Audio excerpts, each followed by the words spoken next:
ஷேய் forest கணக்குப்பா பூரா நிறையா கும்மலாக போவான்.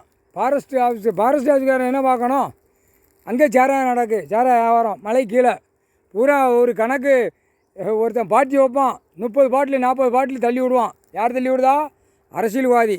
ஓடியா அந்த மாவட்ட வாரி இருப்பான், சிட்டி வாரி இருப்பான். ஓடியா பஞ்சாயத்து போட்டில் இருப்பான். அவன் தான் புரோக்கர். இந்த வார்டில் இத்தனை பேர் போகிறாங்க, இந்த வார்டில் போகிறாங்கன்னு சாராய வியாபாரம் பார்க்கான். இந்த சாராய பாட்டில் வியாபாரம் அட பாய்ப்பே பூமியை பாலாக்கா வந்த பாய்ப்பே. அடுத்தாப்புல சாப்பாட்டு உணவு பூராமே சாராய வியாபாரம் தான். சாராய வியாபாரத்தில் விட்டு மில்லு தொழிற்சாலை சாராய வியாபாரம் தான் நடக்கு. பூரா ரசனகம் பூரா தயாரிக்கிறது சாராய வியாபாரம் தான். எல்லாம் சாராய வியாபாரம். 2ஆம் நம்பர் போட்டாரா? இப்போ வெளிச்சத்தில் வந்துருச்சு. இப்போ ஃபாரஸ்ட்டு உள்ள கணக்கு உள்ள கன்னியாகுமரி டு சென்னை மெட்ராஸ் வரைக்கும் மேற்கு தொடர்ச்சி மலை கீழே என்ன சாராய வியாபாரம், யார் சாராய வியாபாரம் விவசாயம் பண்ணுதோ எல்லாரும் இந்த அங்கே உள்ள சாராய வியாபாரம் பார்க்கான். பூரா மாதிரி கிடக்கான். அங்கே போய் மேற்கு தொடர்ச்சி மலை கீழே அடிவாரத்தில் போய் 4 வீலர் 2 வீலர் தூக்கிட்டு போய் பெண்ணுக்கு ஆவாசத்துக்கு எல்லாம் கொண்டு போய் உலாவுதான். ஃபாரஸ்ட் ஆஃபீஸுக்காரன்னு தெரியும். அவன் சீட்டை கிழிச்சிட்டார். இராணுவம் உள்ள வரையில் எல்லாம் பார்டர் அடைச்சிடுவார். மேற்கு தொடர்ச்சி மலை கீழே 30 கிலோமீட்டர் கீழே வரைக்கும் அடைச்சிடுவார்.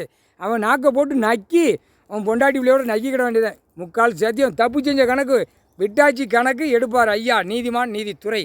அரசியல்வாதி எம்எல்ஏலாம் கிடக்காம்ப்பா. எம்எல்ஏலாம் பார்த்தா அப்படியே பார்ப்பான். 3 நாள் 4 நாள் நமக்கு கிடப்பு லீவ் வருதா, எம்எல்ஏ அவனும் பூரா பெண்கள் ஆவாசத்துக்கு உள்ளே கொண்டு போய் அவனும் உள்ளே கட்டியிருக்கான். இடங்களை வாங்கி உள்ளே கட்டியிருக்கான். எம்பி கட்டியிருக்கான், எம்எல்ஏ கட்டியிருக்கான், மந்திரி கட்டியிருக்கான், முதலமைச்சர் கட்டியிருக்கான். பஞ்சாயத்து போட்டு வார்டு வரைக்கும் உள்ளே கட்டி பெண்கள் ஆவாசத்துக்கு உள்ளே கொண்டு போய் இந்த சாராய வியாபாரம் பார்க்கான். சாராயம் குடிச்சிட்டு என்னென்ன பண்ணணுமோ பண்ணுதான். சில பிள்ளைகளை கொன்றுதான். அது வழக்காடுது நீதிமன்றம். இது வழக்காடுது. இதுக்கு தான் தப்பு கணக்கு கைலாசத்துலேருந்து எடுத்து விடுதார். இந்த பேரை ஷூட்டிங் ஆர்டரில் நடுச்சென்றில் போட்டு முடிச்சிடணும்ட்டார். முக்கால் சத்தியம் காவல்துறைக்கு தெரியும், எல்லாம் அனைத்தும் தெரியும். முக்கால் சத்தியம்பா.